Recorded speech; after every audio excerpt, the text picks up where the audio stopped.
I'm going to do some laminating today, mainly working on some charms of some little figures and images that I have. I also want to laminate some other little cards and things, and I'll tell you the main reason is I'm going to use this 8.5 by 11 inch laminating pouch, and I like to get every last bit of that lamination sheet as I can. I know in the directions it says to only put one thing in and go all the way, I think, to the bottom of the fold, but I just go ahead and I try to lay it out, and you're going to see how I'll do that in a minute.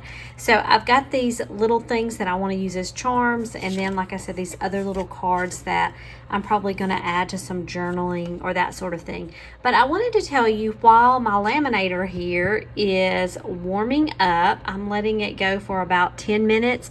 I've had this laminator for several years, and it's got a little green light that's supposed to come on when it's ready, and mine never comes on anymore. It used to, but it doesn't, but it still seems to do the job. So I am keeping it going, and I checked out some laminators recently when I was at Walmart, and I think they were running around $30, which isn't horrible. But I also had looked at some of the pouches and stuff. I'm using the Pen and Gear brand, which is the Walmart brand. It was just a little bit better for my money. But I wanted to show you, in case you don't have a laminator, I picked this up a while back from Jot, which is the Dollar Tree, and these are self-laminating sheets. They are smaller in size. They, I think, are, let's see, I'm thinking around 4 by 6. Well, this is about 4.5 by 6.5. So it shows some different documents and IDs, pictures that you can put in these sheets, and it comes with 3 different ones. So I know I've seen some of these self-laminating sheets as well at places like Walmart, but for at the Dollar Tree, where I found and no machine required, it's a pretty good option. So if you want to look at doing some lamination but don't have the machine, check into some things like this that you might can find. So I'm gonna get this started up by getting my pouch ready, and we will get it ready to put in the laminator. So this is the laminating pouch, and the way mine works, open up this piece. I just have all my items here on the side. One thing, you know, with the little laminating pouch, whatever this plastic is, it does attract little bits of paper and fuzz, whatever it is. And so you really want to make sure that you're using a clean surface. I'm going to go ahead and put these little, almost like card images along the front here, or where I'm at the fold of my pouch. And then we're going to put in, here are the little things that I want to use possibility as charms. So I did this little one front and back that I glued the image together. You might recognize this little pumpkin here that is cut out from one of my favorite papers, that berry tapestry fall. And I found this little eyeball. I think these were cutouts from the Dollar Tree. This is from another paper, it's a very thin sheet of paper. And I think I got this one from the same thing. And this is from my paper pad from Recollections. And then recently I made the little kitty cats. I made the black one that goes with my Spellbinder September small dies.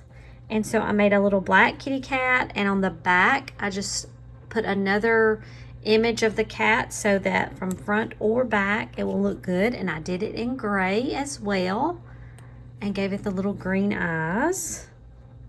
Let's see, I think I'm going to put that down here. And then here I have a copy of one of the tickets I used. This is actually one of the tickets I used the image on my Shrinky Dinks. And so I thought I would try it out on the laminating sheet. So here I have everything in this little pouch. I think my laminator is ready. I might have room for a few more little images at the bottom, but I think this is going to be enough for right now. I want to make sure everything gets sealed nicely, and then I'm going to also trim. I do want to check one thing. I had seen someone made some really cute charms, and she left just a little bit around each of the images of the clear, the laminating sheet. And so I want to make sure I have enough room that I can include on some of them. It's always easier to leave some of the clear, and then we can always trim that down rather than cut it all and then it be gone. So I'm going to take this now, and you are supposed to put this in your laminating machine, the folded edge first, and I hope I can get all this in here.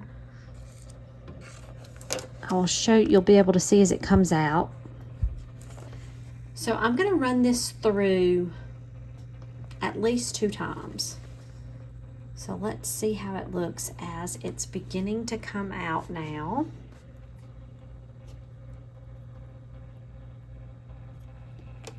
And everything looks nice and crisp, these images with the glossy lamination.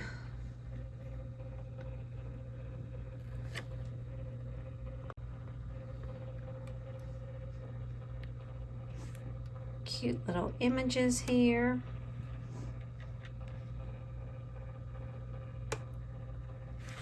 Okay, and we can see, so I was really interested also with these that are my die cuts. They're a little bit thicker.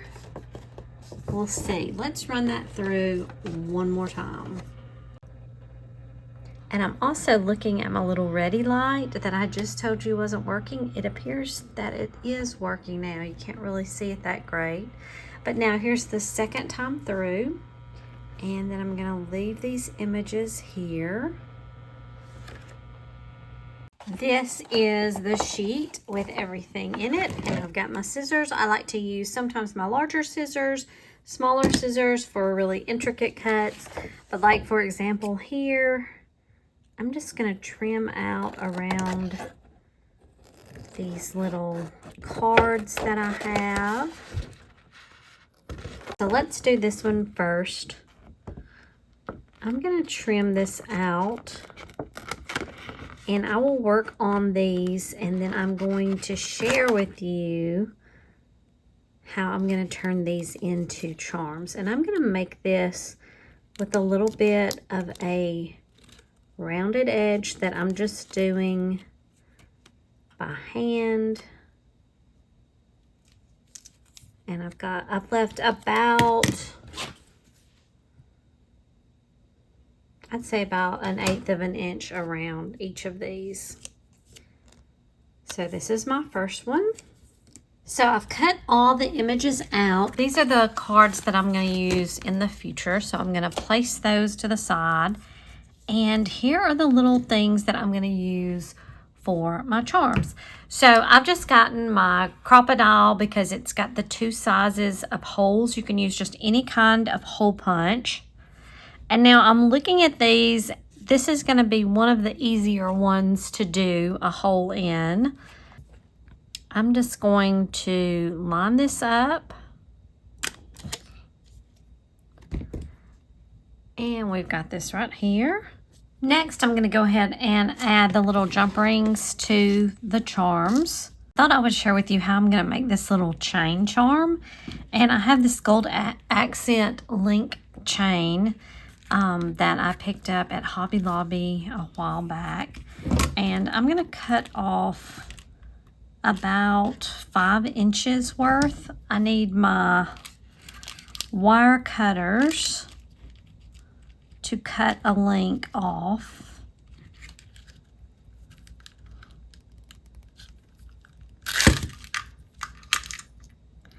And that cuts one of the links off. And so then we have the one here on the end. And then like what I like to do is just kind of place my charms along the way where I think I'm going to put them. I want to have a lot of different charms and stuff here. I've got a few other charms that I think are so cute that we need to look at adding on here. Look at these little pumpkins, the black and white ones. I think I may add those on there. And so then we've got, let's add one more charm down here. So I need to put we're using gold. So I'm gonna go with gold. Now let's hope it's almost too big of a hole. So I think what I need to do is I need to have a spacer in between. And I saw this little purple.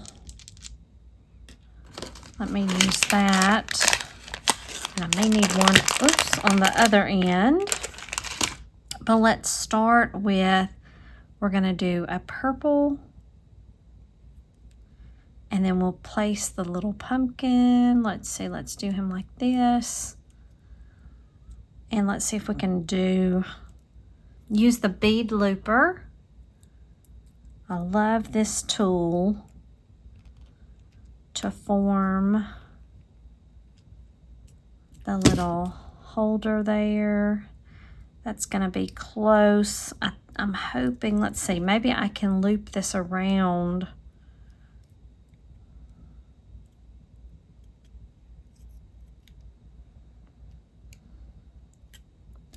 To kind of make it a little bit bigger, and it kind of sits on that wire.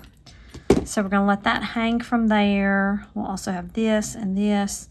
Okay, I need to add a loop to this. And again, whoops, I still have a piece hanging out.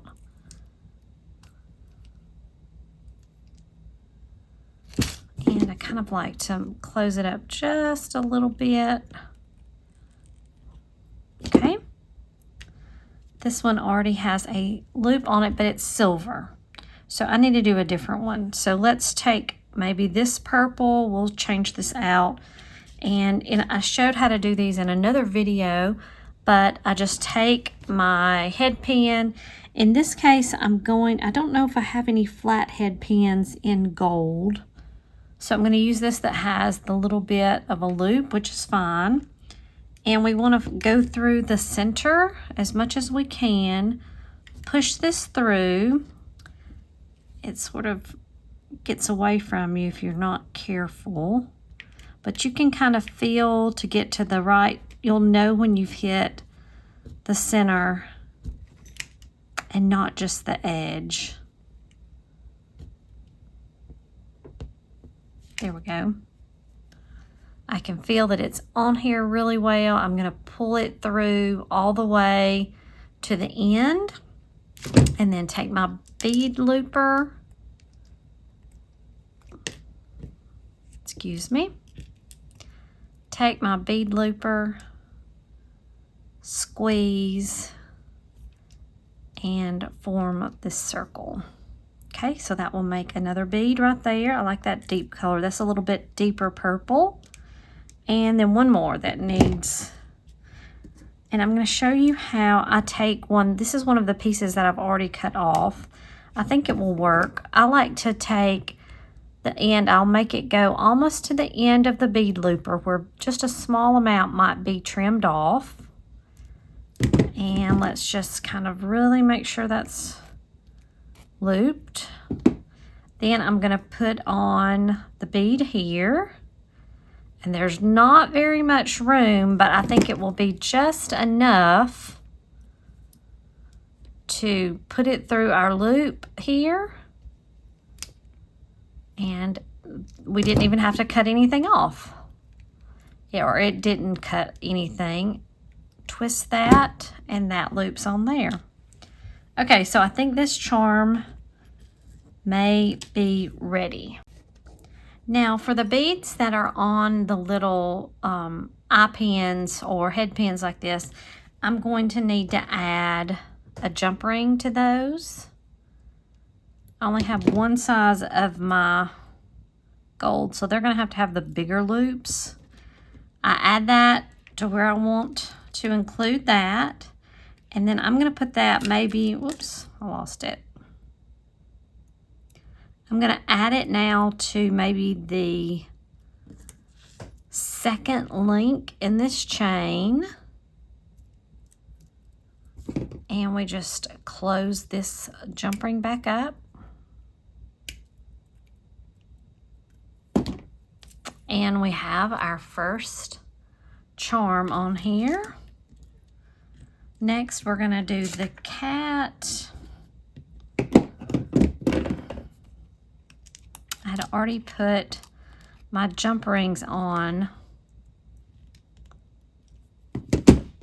Now this one is just single-sided, so I do kind of want to be careful with how I put it on here so that hopefully the side with the cat showing will be the one that shows up. So I have that there.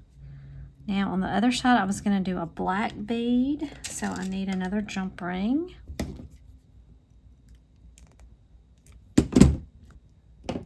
Place that on there. And while it's open, let's go ahead and do a bead on the chain.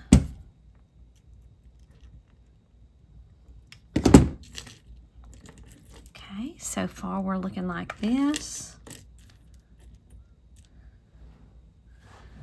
Now I know I want to do this pumpkin over here. I'm just making sure I've got it in the right order. Let's do another. This, I think I'm going to go with the purple pom-pom next. Actually, though, if we think about it, I may do that. Let's do this bead because the cat is going to hang over a little ways.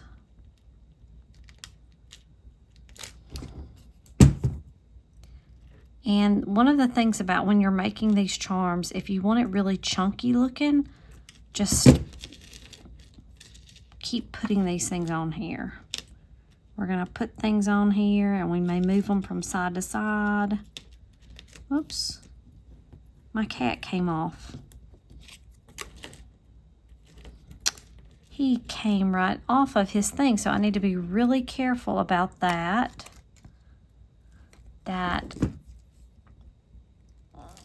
Those are closed really well.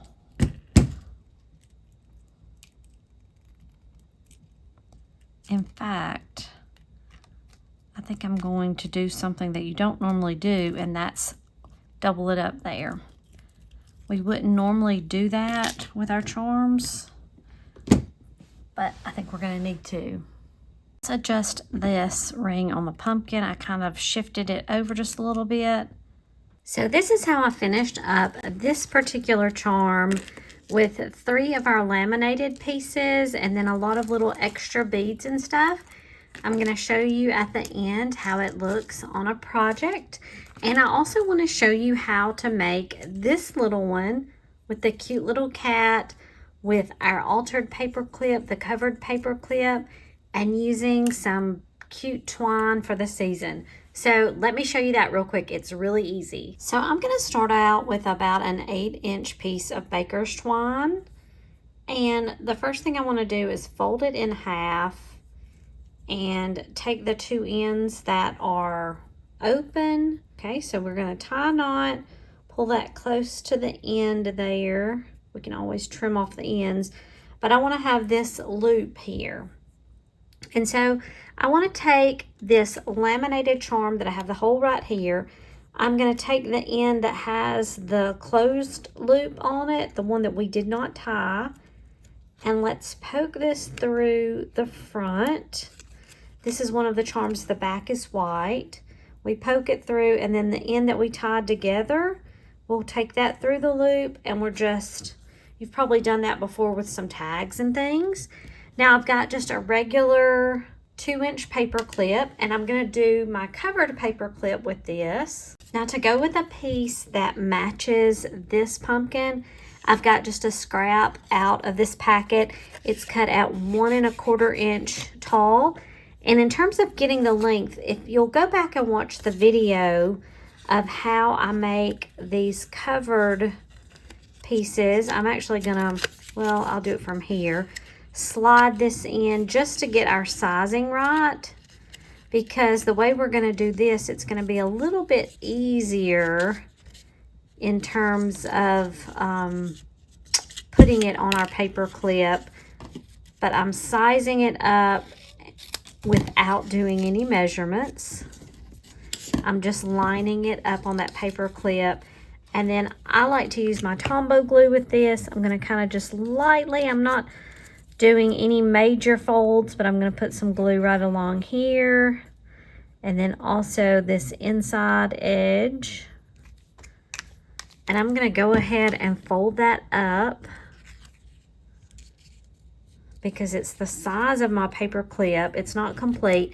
I can take my paper clip now, and I'm wanting to have the ends, the one where we've glued it together, it's going to face inward, and make sure that little piece right there stays out, because that's how our paper clip works, right? With that little loop right there. And then I'm just going to press down the piece. Now, actually, when I ended up doing this, I'm not getting a lot of paper decoration on this side. It didn't get a lot of that gold. So maybe that's something to think about. It still has the orange, but it's a more muted color. I'm going to fold that down. Now I have my little charm. And to do this, I'm going to just loop through the bottom we're going to loop through the bottom of the paper clip with this now and pull that through. And if you want to trim off, which I think I'm going to trim off some of that string so it's not so long. Then we have our charm dangling down here from our paper clip. I decided I wanted to add a little something extra to this. So I pulled out my letters for fall, and we're gonna need an eye pen. And I think because the holes of these letters are a little bit bigger, I'm gonna need a bead. So I want to find, I think, a little clear bead. Let me take a look and see what I've got. So I've tried several different types of beads, and now I think I've come up with using these two little silver ones and fall. So I just went through and I added the little fall piece on there. I've added a little pom-pom, and I think that is cute as can be. That's another way it adds color with the little twine. And we have this one as well. And then I've got some other ones. I made this one and just added it to a bulb pen. And you could add some other little things if you wanted to. But really just showing you that there's so many different ways that you can use these laminated charms. I've got a couple of here still that I can make with other things, whether it be clips or paper clips, put them on eye pens, whatever it is that we want to add to it with more beads. But this is another great option for charms for your projects. Here we've just clipped it into one of our little folders, and you can see they're so cute to add on the inside. You can add on the outside or whatever it may be.